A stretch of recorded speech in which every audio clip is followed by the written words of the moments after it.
Hello class. अ, बच्चों, पिछली class में हमने जो है डब्ल्यू डब्ल्यू के जो है इंट्रोडक्शन के बारे में बात करी थी। और आज हम जो है उससे आगे का जो है जो भी उसके मिशन है, जो भी उसके एम थे, गोल थे, उनके बारे में हम बात करेंगे। तो बेसिकली हमने पिछली क्लास में यही बात करी थी कि जो डब्ल्यू डब्ल्यू है वो क्या है, एक लार्जेस्ट कंजर्वेशन ऑर्गेनाइजेशन है जो कि इंटरनेशनल नॉन गवर्नमेंटल ऑर्गेनाइजेशन है, जिसका जो फाउंडेशन हुआ था वो हुआ था अप्रैल 29, 1961 में। और बेसिकली ये जो है वाइल्ड लाइफ प्रिजर्वेशन, या हम कह सकते हैं कि बायोडाइवर्सिटी के कंजर्वेशन में जो है काम करती है। साथ ही साथ क्या करती है, जो ह्यूमन के जो इम्पैक्ट पड़ रहे हैं हमारे एनवायरनमेंट पे, और जिस वजह से जो है क्या हो रहा है, क्लाइमेट चेंज हो रहा है, या हमारी बायोडाइवर्सिटी पर जो बेसिकली जो हमारी बायोडाइवर्सिटी उस पर जो गलत इम्पैक्ट पड़ रहा है और उसका लॉस हो रहा है बायोडाइवर्सिटी का, तो उसको भी कम करना है। ह्यूमन की ऐसी एक्टिविटीज़ को जो कि बायोडाइवर्सिटी के लॉस का कारण बन रही है, उनको क्या करना है, कम करना है बायोडाइवर्सिटी के कंजर्वेशन के साथ साथ।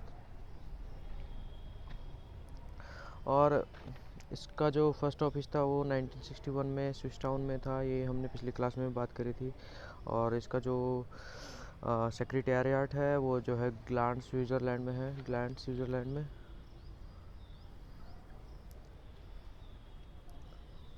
और ये हमने इसके जो है बात करी थी कि 5 मिलियन सपोर्टर्स हैं और वर्किंग है मोर देन 100 कंट्रीज़ में, और सपोर्ट करती है 1300 कंजर्वेशन एंड एनवायरमेंटल प्रोजेक्ट्स को। अब ओरिजिनली तो ये जो है इसका जो ये स्टैंड करता है वर्ल्ड वाइल्ड लाइफ फंड के लिए। मतलब बेसिकली जो वर्ल्ड वाइल्ड लाइफ की सॉरी डब्ल्यू डब्ल्यू एफ है, जो वो फुल फॉर्म है वर्ल्ड वाइल्ड लाइफ की। लेकिन इन 1986 वो W W F had come to realize that its name no longer reflected the scope of its activities and change its name to World Wild Fund for Nature. तो बाद में 1986 में यानी 1986 में इसका जो नाम है वो क्या बदल कर दिया गया, world wide fund for nature. हालांकि जो यूनाइटेड स्टेट्स और कनाडा थे उन्होंने जो है ओल्ड नेम को ही रखा है। तो अब इसका नाम बदल करके 1986 में क्या कर दिया गया, world wide fund for nature. अब थोड़ा सा इसके मिशन के बारे में बात कर लेते हैं, क्या क्या इसके मिशन हैं। तो as more resources became available its operation expanded into other areas such as. तो आप ये ना समझे कि ये केवल जो है बायोडाइवर्सिटी के कंजर्वेशन या केवल ह्यूमन एक्टिविटीज़ को जो है कंट्रोल करता है, जो बायोडाइवर्सिटी लॉस के लिए जिम्मेदार होती हैं। इसके और भी जो है बहुत सारे वर्क हैं। ये तो है ही कि प्रिजर्वेशन ऑफ बायोलॉजिकल डाइवर्सिटी, और दूसरा है sustainable use of natural resources. तो जो नेचर से जो हमें रिसोर्सेज अवेलेबल हो रहे हैं उनका जो है सस्टेनेबल यूज हो। The reduction of pollution and climate change, best available scientific knowledge and with an initial focus on the protection of endangered species. तो ये जो है एंडेंजर्ड स्पीसीज के जो है उसको बचाने में भी जो है काफ़ी हद तक महत्वपूर्ण है। इन द 1990 1990 की बात करें, W W F revise its mission statement to. अब इन्होंने क्या किया, 1990 में जो है अपने मिशन स्टेटमेंट को रिवाइज किया कि सबसे पहले तो क्या है कि stop the degradation of planets natural environment. जो प्लेनेट का नेचुरल एनवायरनमेंट है हमारी अर्थ का, उसको जो वो डिग्रेड हो रहा है उसको क्या करना है, स्टॉप करना है। दूसरा क्या है, and to build a nature and to build a future in which humans live in harmony with nature. और क्या करें कि जो ह्यूमंस हैं वो नेचर के साथ सामंजस्य रखे। सामंजस्य मतलब मेल मिलाओ, मतलब कि ना तो ह्यूमन को फ़र्क पड़े और ना ही नेचर को फ़र्क पड़े। कैसे, conserving the world's biological diversity. तो बायोलॉजिकल डाइवर्सिटी को जो है इम्प्रूव करना है और ज़्यादा बढ़ाना है डाइवर्सिटी को, या उसे कंजर्व करना जो है हमारे पास। ensuring that the use of renewable natural resources is sustainable। तो जो रिन्यूएबल नेचुरल रिसोर्सेज हैं वो सस्टेन करे। Promoting the reduction of pollution and wasteful consumption. तो जो रिडक्शन है पॉल्यूशन का वो हो, और जो वेस्टफुल है, वेस्ट जो मटेरियल है उसका जो कंजप्शन इसी तरीके से हो, वो हार्मफुल इफेक्ट ना जो है हमारे एनवायरनमेंट पे डाले। नेक्स्ट कि यही था कि instead of the degradation of planet's natural environment and build a feature in which humans live in harmony with nature. Currently their work is organized around six areas. Food, तो food के लिए जो है इनका जो वर्क है, climate के लिए, फ्रेश वाटर के लिए, वाइल्ड लाइफ के लिए, फॉरेस्ट के लिए और ओशंस के लिए। बेसिकली अगर हम बात करें तो जो WWF है वो हमारी पृथ्वी पर 3 बायोम मतलब कि में काम करती है बेसिकली। एक तो बायोडाइवर्सिटी के कंजर्वेशन के लिए, ठीक है, बायोडाइवर्सिटी के कंजर्वेशन के लिए कैसे वनों का संरक्षण करना। दूसरा है फ्रेश वाटर इकोसिस्टम को मेंटेन रखना। और तीसरा है जो कोस्टल एरियाज है और जो मैराइन मतलब समुद्र की अगर हम बात करें तो ये 3 क्षेत्र है जहाँ पर जो है WWF का बेसिक मुख्य काम है, मेन जो वर्क है।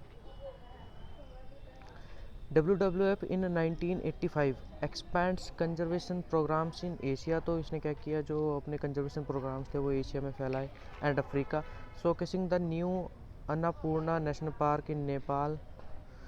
तो ये जो नेपाल में जो अन्नपूर्णा नेशनल पार्क है and strengthening projects to protect mountain gorillas in Rwanda. और अपने प्रोजेक्ट को मजबूती दी प्रोटेक्ट करने के लिए जो माउंटेन जो गोरिल्लाज थे रवांडा में।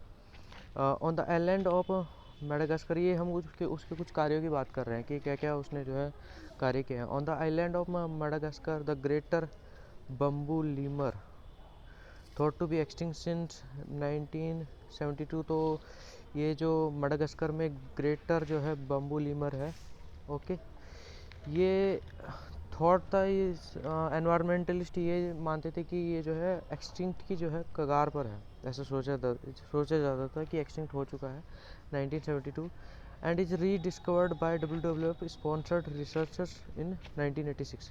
तो इसको जो है रीडिस्कवर किया गया 1986 में। WWF also helps reintroduce the golden lion tamarin to Brazil's Atlantic forest. तो इन्होंने जो है री इंट्रोड्यूस किया किसको, गोल्डन लायन टमारिन को ब्राज़ील के अटलांटिक फॉरेस्ट में। WWF helps create the first national Park इन भूटान। तो इन्होंने जो है क्रिएशन किया फर्स्ट नेशनल पार्क का भूटान में by transforming the Manas wildlife sanctuary in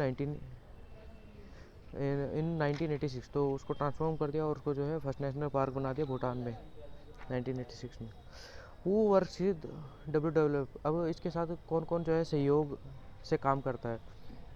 in carrying out its work WWF cooperates with many partners. तो ये बहुत सारे पार्टनर्स के साथ जो है कोऑपरेट करता है, इंक्लूडिंग UN ऑर्गेनाइजेशन की अगर हम बात करें तो जो UN ऑर्गेनाइजेशन है मतलब कि संयुक्त राष्ट्र संघ, UNO है ना। और इसकी जो फॉर्मेशन थी ये जो है सेकेंड वर्ल्ड वॉर के बाद हुई थी। और बेसिकली अगर हम UN की बात करें तो UN एक ऐसा ऑर्गेनाइजेशन है जो कि सभी कंट्रीज में पीस को मेंटेन करने का काम करता है, शांति बनाए रखने का काम। मतलब किसी देश में या किसी देश का किसी के साथ कुछ विवाद है उसको सुलझाएगा, और कोई किसी पे हमला करना चाहता है तो उसको रोकने का काम करेगा। मतलब बेसिक काम क्या है कि शांति बनाए रखना है। सभी संयुक्त राष्ट्र संघ कि सारे जो राष्ट्र हैं उनमें जो है एक पीस बना रहे। और इसके बहुत सारे ऑर्गन्स हैं। और जो UN ऑर्गेनाइजेशन है, और फिर दूसरा हुआ IUCN international union for nature and natural resources conservation है। बेसिकली जो है नेचर के कंजर्वेशन में और नेचुरल रिसोर्सेज के कंजर्वेशन में काम करती है IUCN। और IUCN का आपको पता है कि रेड डाटा लिस्ट और रेड डाटा बुक भी एक रिपोर्ट जारी करती है जिसमें जो है उन स्पीसीज़ को मेंशन किया जाता है जो कि एंडेंजर्ड स्पीसीज़ है या जो एक्सटिंक्ट हो चुकी है। अब IUCN and development agency such as USAID and the World Bank. तो जो डेवलपमेंट एजेंसीज हैं USAID एंड वर्ल्ड बैंक, तो इनके सहयोग से भी ये काम करता है। WWF also work with business and industry partners. United States agency international development USAID. The organization also regularly publishes reports, fact sheets, and other documents on issues related to its work in order to raise awareness and provide information to policy and decision makers. तो क्या करता है ये report भी जारी करता है basically अपने वर्क से रिलेटेड जो है रिपोर्ट को जारी करता है और डॉक्यूमेंट्स को जारी करता है फैक्ट शीट्स अवेयरनेस के लिए और इन्फॉर्मेशन को प्रोवाइड करने के लिए. तो पब्लिकेशन में इसके जो है 2 रिपोर्टें जारी होती हैं. WWF publishes the Living Planet Index in collaboration with the Zoological Society of London. तो ये इस रिपोर्ट को जारी करता है लिविंग प्लेनेट इंडेक्स को और लिविंग प्लेनेट रिपोर्ट को. किसके कोलैबोरेशन से? Zoological society of London ZSL. Along with ecological footprint calculation, the index is used to produce a bi-yearly living planet report giving an overview of the impact of human activity on the world. तो मैंने बताया कि 2 report है इसकी basic जो कि जारी करता है. एक तो लिविंग प्लेनेट इंडेक्स, दूसरी है लिविंग प्लेनेट रिपोर्ट, जो कि बेसिकली बताती है कि ह्यूमन एक्टिविटी किस तरह से जो है इम्पैक्ट डाल रही है हमारी बायोडाइवर्सिटी के ऊपर और वो लॉस हो रही है. सो नेक्स्ट बात करते हैं. In 1975 the WWF helped the Corcovado national park on Costa Rica Osa peninsula. तो उन्होंने इस पार्क को भी इस्टेब्लिश किया. इन 1976 the WWF joined forces with the IUCN to create a network that monitors wildlife trade to curtail any conservation threats such trade inevitably causes. तो ये IUCN के साथ क्या करता है? मॉनिटर करता है जो वाइल्ड लाइफ जो ट्रेडिंग होती है.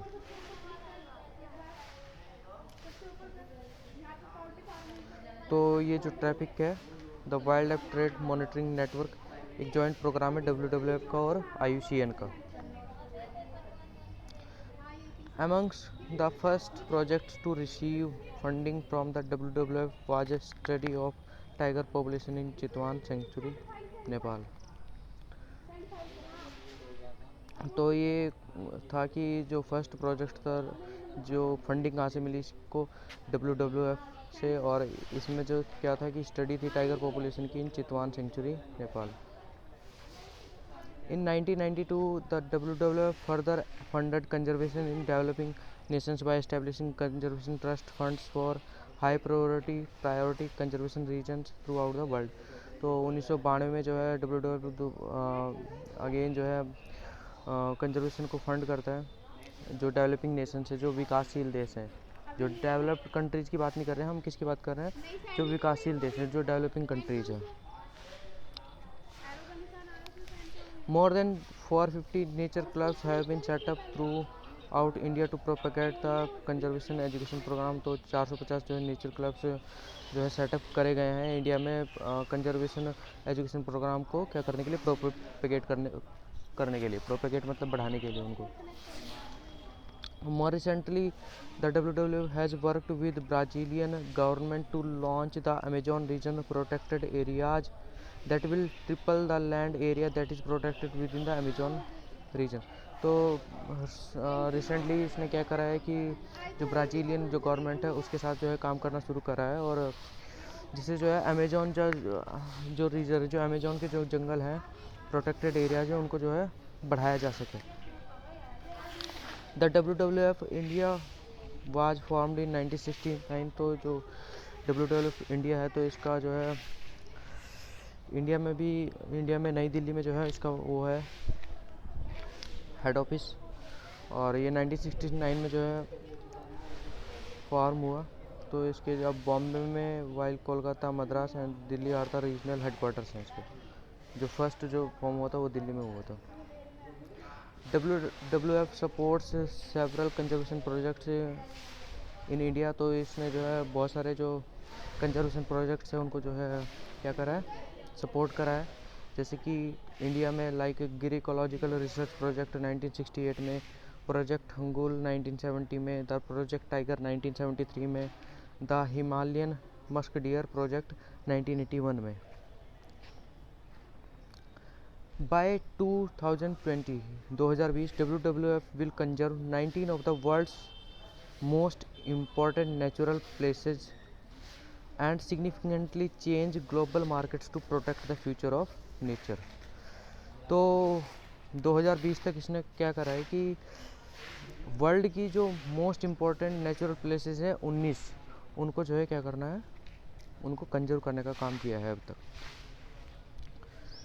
जो कि हमारे नेचर के फ्यूचर को प्रोटेक्ट करने में काम करेंगी बहुत ही महत्वपूर्ण तरीके से।